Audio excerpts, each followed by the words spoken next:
Welcome to the Golden State Media Concepts Life and Happiness Podcast, the show that takes you on a journey of exploration. We'll discuss tried and true methods alongside the latest trends of how to best live your life to its fullest and happiest. From psychology to meditation, science to self-help books, the GSMC Life and Happiness Podcast will help you to discover what makes you happy and how you can live life being the best you possible.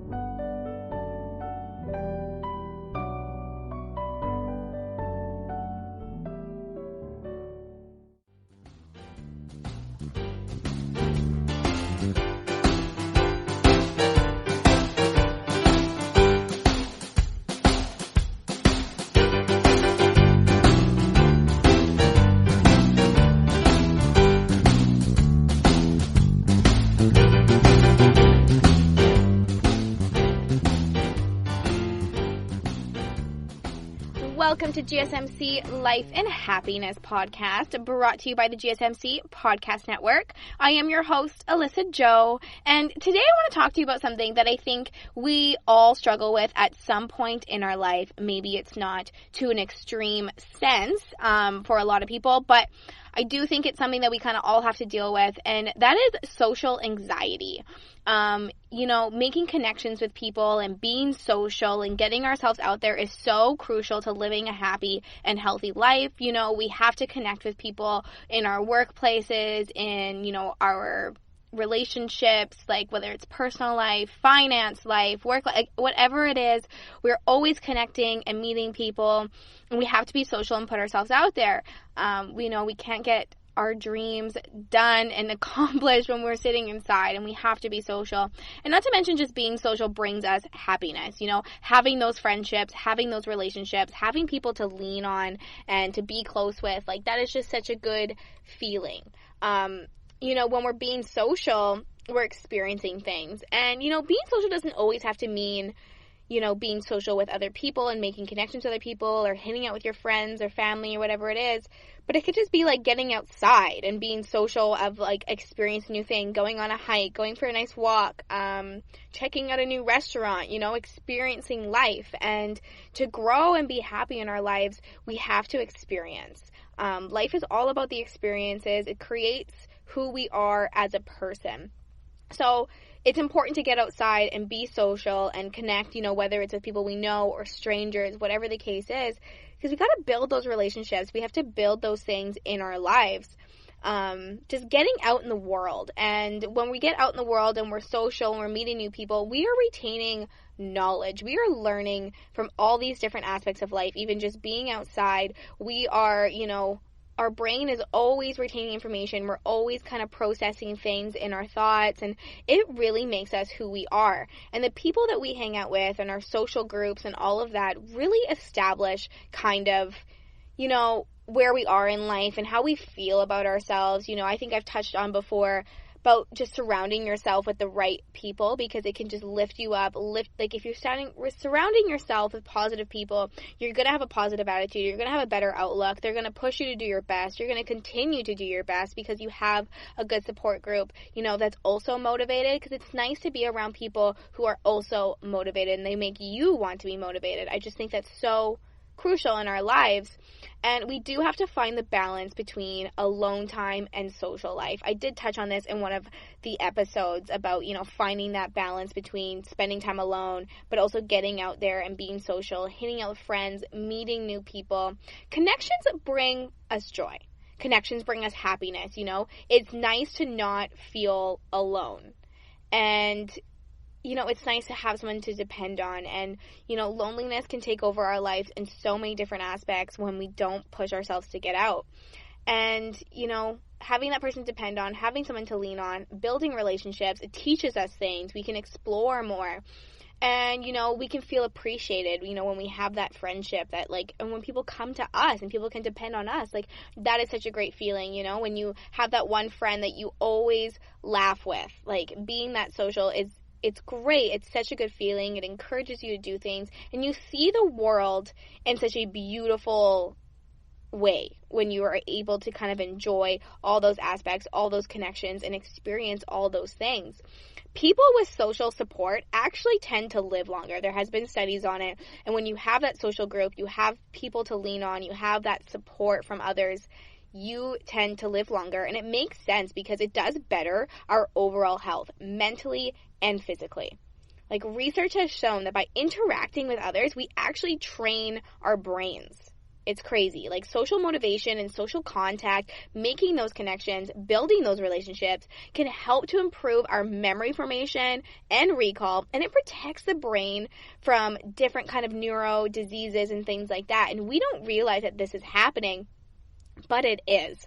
And every single thing that we do, we are processing, we are going through our brain, and it is teaching us and learning us, and it's forming who we are. And so when we are scared and when we have social anxiety, that can take out so much of joy out of our lives because we're not able to make those connections with people. We're not able to experience. We're not able to gain new knowledge. We're not able to put ourselves out there and learn new things about ourselves and about others and the world. We're just not able to explore and live our life to the fullest.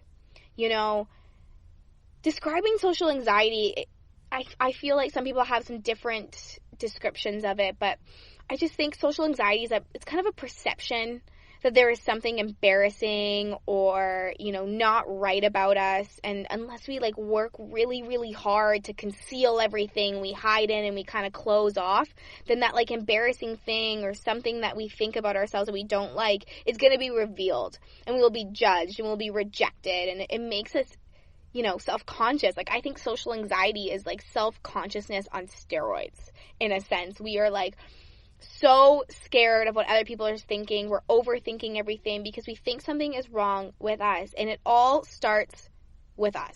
We have to be happy with ourselves. We have to feel good about ourselves so that we can go into social environments and really, you know, take all of the positive things that a social life gives us and bring that into our lives and better our lives, make us happier, make us feel good, make us healthier, and enjoy life a little bit more.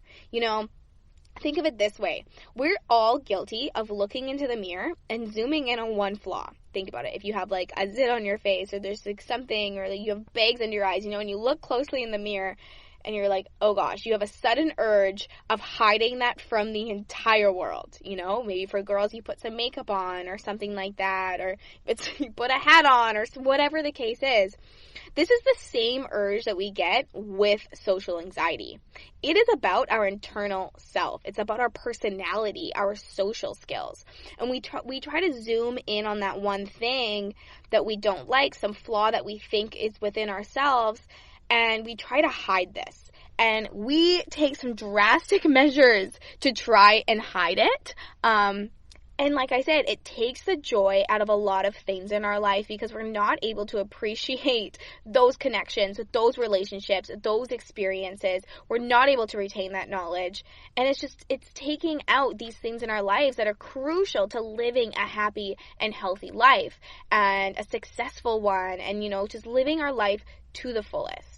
So that's why today I think it's important to talk about social anxiety, and I want to jump into that subject with you and just kind of, you know, I want to give you some tips on how to overcome social anxiety, you know, maybe throw out some pointers. Maybe if you're not sure if you have social anxiety, or maybe you have a little bit of social anxiety and you don't realize it, I'm going to go through some things that people with social anxiety tend to do often that kind of hold them back.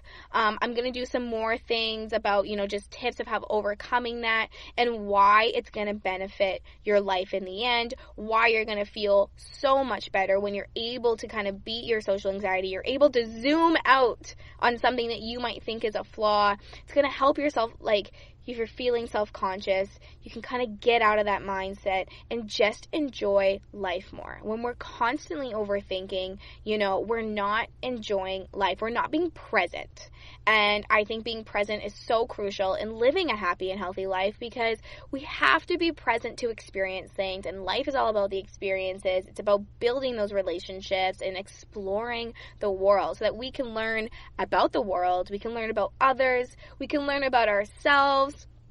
So I'm going to jump into certain aspects, kind of, so you can recognize if you do have maybe a little bit of social anxiety. Like I said, there's extreme social anxiety, and then there's just little parts. Maybe you only have social anxiety in certain settings or certain times, and that's normal. I think a little bit of social anxiety, sometimes you get the nerves when you're hanging out with someone new, or you have a first date, and that stuff can be nerve-wracking. That is normal, but we have to recognize the difference of holding ourselves back from the joy in life, and just being a little bit nervous or being a little bit, cautious of a situation. And I think caution and, nerves is different than actually being socially anxious all the time. And so we got to kind of recognize, if it is just like nerves, if we are just kind of, being cautious about something, or if we're actually holding ourselves back from things that are going to bring us joy in life.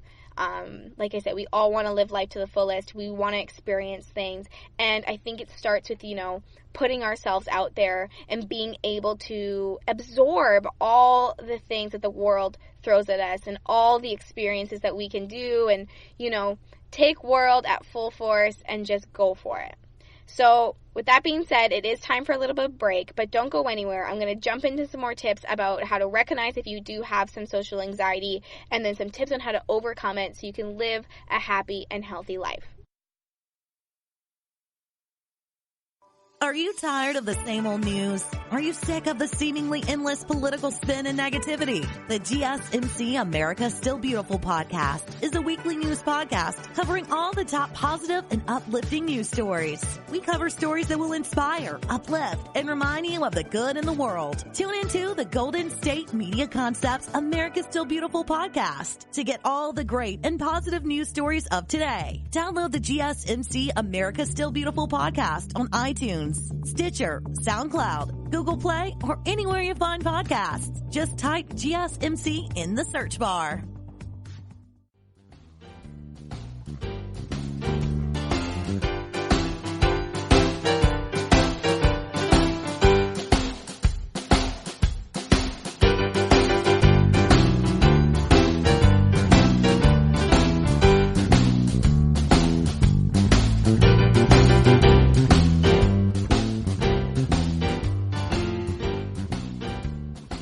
Welcome back to GSMC Life and Happiness podcast, brought to you by the GSMC Podcast Network. Let's jump right into this information. Like I said, we're all guilty on zooming in on that flaw in the mirror. We're all guilty of trying to hide something that we are self-conscious about, but it starts with us. And it starts with, putting ourselves out there and letting us absorb the world. The thing with social anxiety is that it's more than just feeling insecure or wanting to hide ourselves away. Social anxiety actually comes with strengths, If you have social anxiety, you probably have some high standards and some empathy, You're going into a situation and you want the best, and you have high standards for yourself. You have high standards for the other person or other people. You have high standards for your, the world, that you want to live up to these expectations so much that you might just kind of hide away. So you're kind of protecting yourself, and social anxiety, I think, can kind of try to be a protection to not let things affect you, not let things hurt you. But like I said before, we need to experience life. We need to let things affect us so that we can live a happy and healthy life. But the thing is, people with social anxiety are often very good listeners. They're conscientious, and they work really well with others, and they work hard to get along with other people. Because when you have social anxiety, you're overthinking, you want people to like you, you want to be that person that is liked as well, and so you really pay attention, you really listen, you're paying attention to your surroundings, you're paying attention to maybe the person or the people you're talking to, and you want them to like you, so you work hard on that. Sometimes, though, we can go overboard, and we can work a little bit too hard and take things a little bit too far, and that's when we get some problems into the situation, right? But it's true, people with social anxiety are often really great friends. We just have to kind of peel them out of their shell and get them to get going so they can enjoy life just that much more. Okay, so there's an introvert versus an extrovert. And I think a lot of people confuse introverts with social anxiety, but they are different. An introvert, you kind of want to just do your own thing. You want to be alone. Versus an extrovert, you get your energy basically from other people. Whereas introversion is how you're wired. So you want to stay inside and just do your thing. That is just how you're physically wired. That's how your brain works. That's how you work. You just get your energy from kind of staying inside or doing your own thing, being alone, and that's totally okay. Whereas an extrovert gets their energy from other people and being around groups and being social and getting out there and being outgoing, right? So it's kind of just different areas where you get your energy from, where you get that little spunk inside of you, and it's really just how you're wired. So with introversion, that's how you're wired, that's how you function. But with social anxiety, it's not just about wanting to stay inside and getting your energy from that. Social anxiety basically gets in the way of doing things that you actually do want to. You can still be an introvert and, want to go hang out with your friends or go, meet a friend for a coffee or something, but your social anxiety stops you from doing that. Or you can be an extrovert and have social anxiety as well. Like I said, extroverts get their energy from other people. They get their energy from being out and about and around other people. So introverts and extroverts can have social anxiety. It doesn't matter if you're an introvert or an extrovert. Either way, you can have social anxiety. And social anxiety is a thing that gets you in the way from living your life the way you want to. Even if you're an introvert, even if you're an extrovert, it doesn't matter. Anybody can kind of have a sense of social anxiety. If you are an introvert and you're not anxious, you're content with staying at home, you're staying inside, being alone, that makes you happy. You might leave the party early to just go do exactly that, but it's something that makes you happy. You leave the party because you want to leave the party to go home and just hang out. But people with social anxiety will leave the party because they need relief. They're so worried that they just want relief. They want that weight lifted off of their shoulders. So if it's something that holds you back to fear, because of fear, you're scared or you're anxious, you're feeling all that pressure, that's your social anxiety talking, not just because you want to go read your book at home. It's different. So, it depends on kind of the way that you are and the way that you function. So if you want to leave a party early, are you doing it because that's really what you want to, or are you doing it because you're overwhelmed and you're kind of worried? Like I said, socially, extroverts definitely do exist as well. You can love being around other people or being in front of people.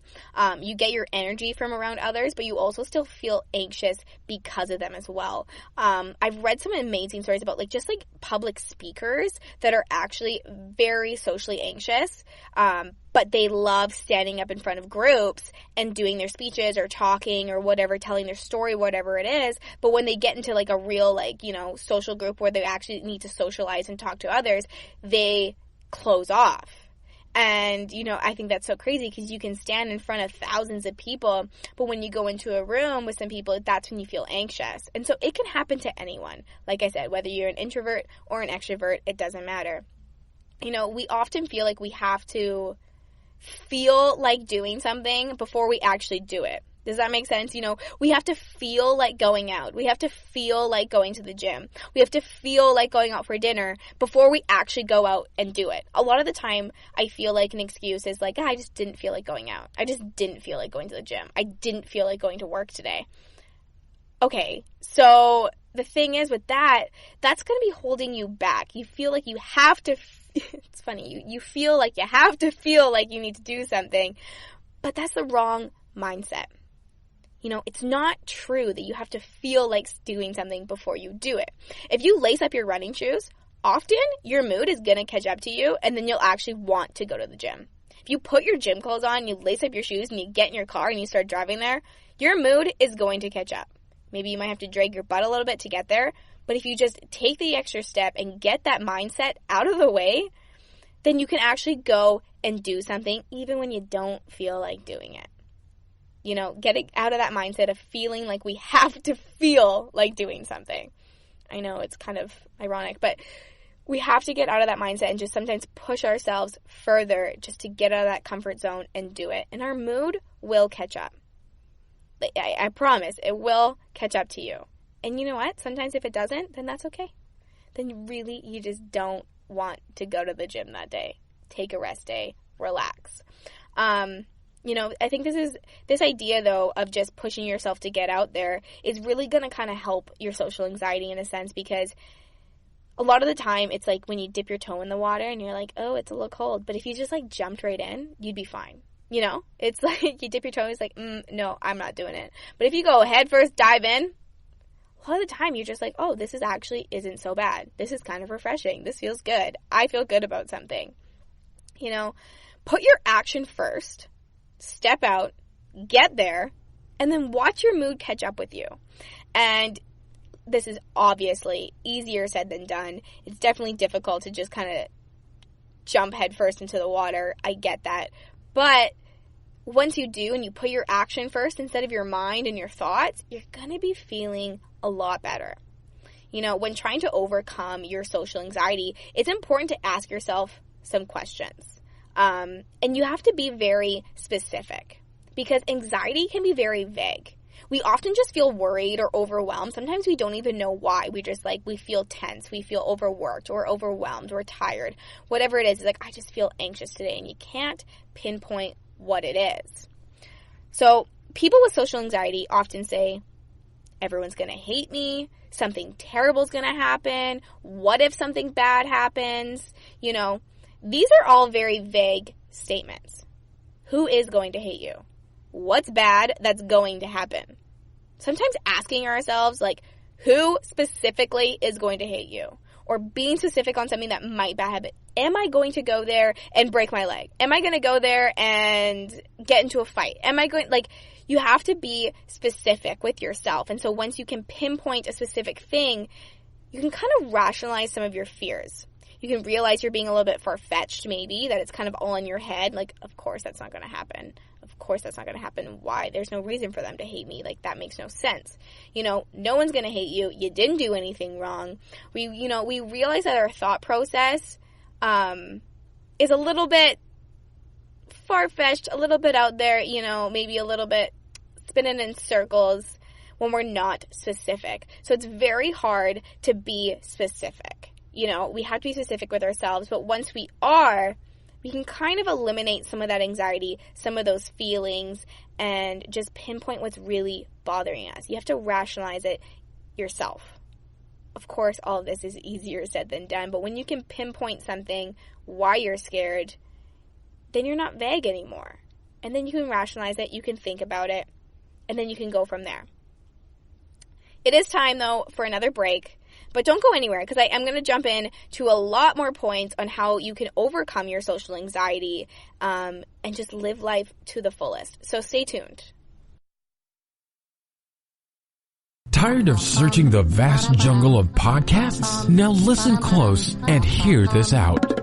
There's a podcast network that covers just about everything that you've been searching. Hey! The Golden State Media Concepts Podcast Network is here. Nothing less than a podcast bliss with endless hours of podcast coverage. From news, sports, music, fashion, cooking, entertainment, fantasy, football, and so much more. So stop lurking around and go straight out to the Golden State Media Concepts Podcast Network. Guaranteed to fill that podcast itch. Whatever it may be. Visit us at www.gsmcpodcast.com. Follow us on Facebook and Twitter, and download us on iTunes, SoundCloud, and Google Play.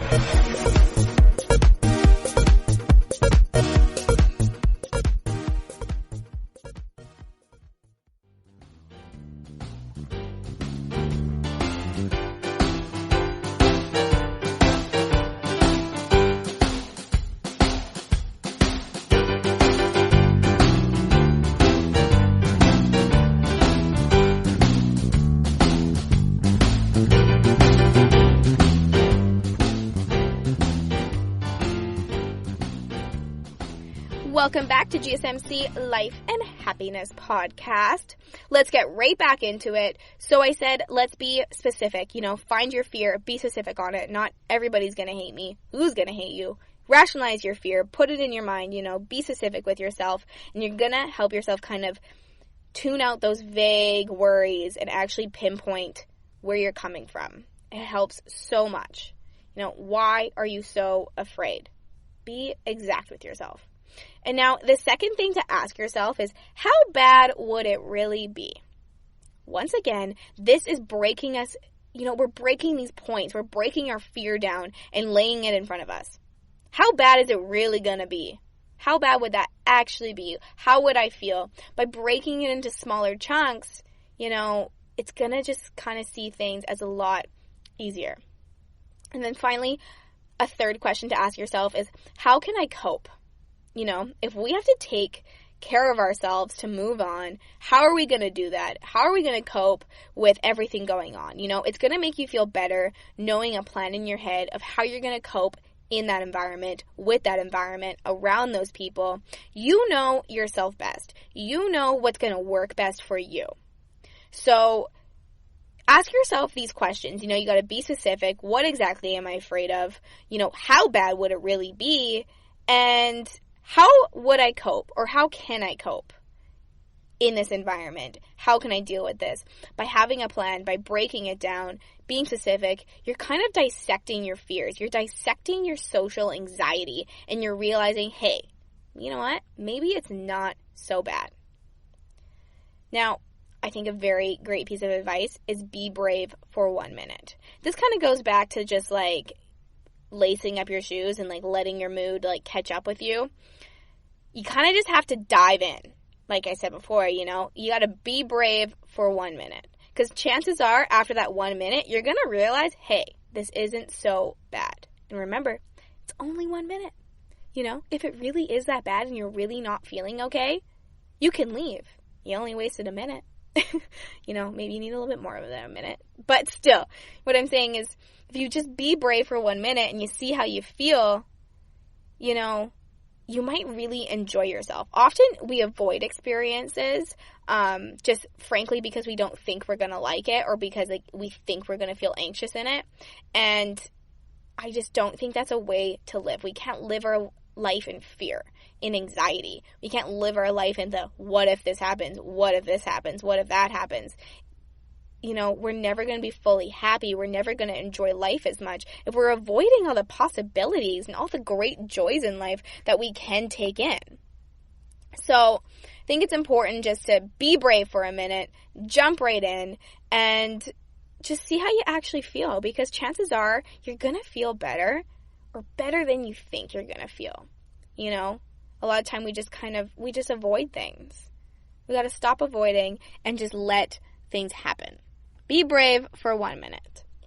When we aren't giving ourselves a chance to grow, a chance to be brave, a chance to conquer our fears, we're not experiencing life. If we're not giving ourselves a chance to have fun and build those connections, we are literally avoiding the good things in life because of fear. And how silly does that sound? But if you're brave for 1 minute, you can show yourself maybe, hey, it's not so bad. And instead of running away before it's even begun, just give it a shot. What are you wasting? 1 minute, 10 minutes, even an hour of your life? At least you tried. At least you tried to experience it. And now you really do know, hey, I don't like that situation I was in. Maybe I'm not going to go back there. Or maybe I'm going to figure out a different way to cope with it, or dissect the situation so I can go back stronger and healthier and enjoy that situation more, so I can have a more happy and healthy life. A lot of people with social anxiety have safety behaviors.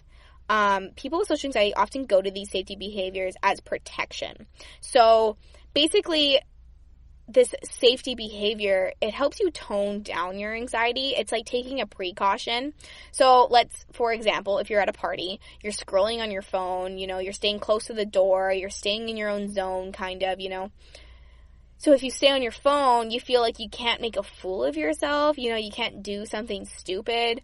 A lot of the time, people with social anxiety, and they do these safety behaviors, they might rehearse what they're going to say in front of a mirror before they leave, so that they don't say anything stupid. So nothing stupid comes out of their mouth, So you rehearse kind of what you might say at a party, or if you're talking at an event, or whatever the case is, you practice. And that's kind of a safety behavior. It might make us feel better, but it actually really comes across the wrong way to other people. When everyone's having a good time at a party and you just see someone on their phone, that doesn't make you want to go up and hang out with them. They don't look lively. They don't look like they're having a good time. They look like they're in their own world. They're not present. And that makes you very unapproachable. And so you're actually bringing it harder on yourself by trying to protect yourself in that scenario or in that way.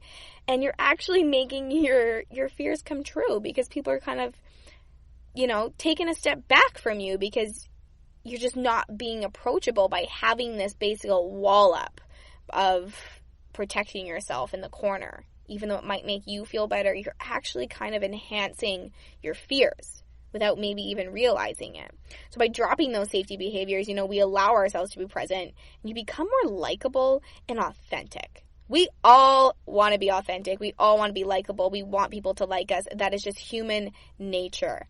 But I think it's really important to just be yourself and let yourself be, just let you be you, right? You have to just let yourself be who you are. And that is probably one of the scariest things that we can do is just completely be our unfiltered, unedited self in a big social group, especially when we don't know people. And I think that's an ultimate conquering fear for anyone, even with or without social anxiety, is just being you in a group. But, if you're going to be liked, you want to make those connections. You want to be yourself. You want to be liked for you. When you're thinking too much of how you're coming across, you lose yourself in who you really are and you become more unlikable. It's like by trying to be so likable, you become more unlikable. And it's hard.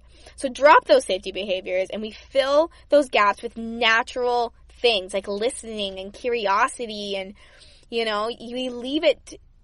we fill those gaps with chances to be more authentic and interesting and be yourself and make those real connections with people. So drop those safety behaviors and just be you. I'm going to give you a little bit more tips before we're done here. Next one is label your fear. This is kind of being specific as well. But by labeling and naming your anxiety, you're becoming more aware of it. So tell yourself what you're feeling. It's easier to figure out what you need to do next when you can recognize that feeling and you can be honest with yourself about it. And then you can assess it and tackle it, the root of the problem and instead of just trying to cover it up. Just because something is going through your mind doesn't make it you. Your thoughts aren't who you are. So if you recognize those things, then you can be your authentic self. You can kind of break it down, like I said before, break your things down, and suddenly it's not so overwhelming. Now, this one might seem a little bit scary. But my next tip is to increase your fear, even just for a second, even just for a minute. It's kind of diving headfirst into the water. Now, why would I want to make my fear worse? That makes no sense, Alyssa. Well, the thing is, if you're not already thinking worst case scenario, I think this might help. Because it's are you really going to be hated by every single person at this party? No. So sometimes thinking the worst case scenario, it makes you realize that's so unrealistic. Then you can rationalize your thoughts again. You're afraid of the feelings that this environment might cause you, like embarrassment and shame. But hey, newsflash, you have control over that ladder because those thoughts are in your head and nowhere else. You have control over this. So if you let yourself kind of, go into the extreme, you increase your fear for a second, you think the absolute worst case scenario, you might be able to kind of rationalize things and take stuff back because you are the only person that is feeling embarrassed and shame and self-conscious. That is in your head and you are not your thoughts. We think our feelings and our thoughts can be so real because they can be so intense, especially if you're a very extreme, emotional, intense person. Those feelings, they feel so real. They go shooting through your body and it's a hard time denying, what we feel. But just because you feel something doesn't mean it's real. Just because you feel like everybody is talking about you or thinking about you or thinking these nasty thoughts, whatever it is, doesn't mean it's real. Your thoughts and your feelings aren't really who you are. They come from your experiences and kind of how you interpret it and your perception of things. Feelings come from beliefs. So if you change your beliefs, then you can change how you're feeling. you say something at a party, and then everyone starts laughing. Okay, so then automatically you're like, oh no, they're laughing at me. Oh my gosh, everyone is laughing at me. How do you feel? You feel anxious, you feel embarrassed. You're like, why did I say that? You feel regret. Okay, now hold on. Turns out everybody is laughing with you. Now how do you feel? Well, you feel good. You feel appreciated. You feel liked. You're excited. Life is good. Change your beliefs. They're not laughing at you. They're laughing with you. All of a sudden, you're going to be feeling a whole lot better. All right. So that is all the information that I have for you today on beating your social anxiety, coming out of your shell, and just embracing life's beautiful gifts at full force. I think it's so important to get out there and enjoy every aspect of life, and having that social life is so important. So recognize what you're feeling, take those steps, be specific with yourself, dissect your situation, and sometimes just you got to take an extra large step forward, and you're going to feel better than you think you would. Thank you so much for listening to today's episode of GSMC Life and Happiness Podcast, brought to you by the GSMC Podcast Network. I am your host, Alyssa Jo. It is always greatly appreciated when you remember to hit that subscribe button, like and follow us on social media, and leave a 5-star review. It helps so much. I already look forward to sharing next episode with you on living a happy and healthy life. Till next time, thank you.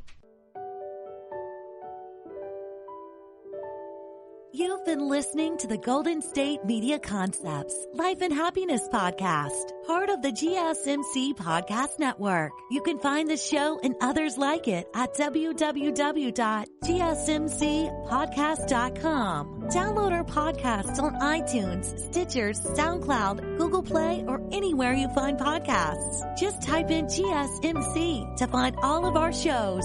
From the GSMC Podcast Network, from sex and relationships to health and wellness, life and happiness, and even weird news. You can also follow us on Twitter and Facebook. Thank you, and we hope you have enjoyed today's episode of the Golden State Media Concepts Life and Happiness Podcast.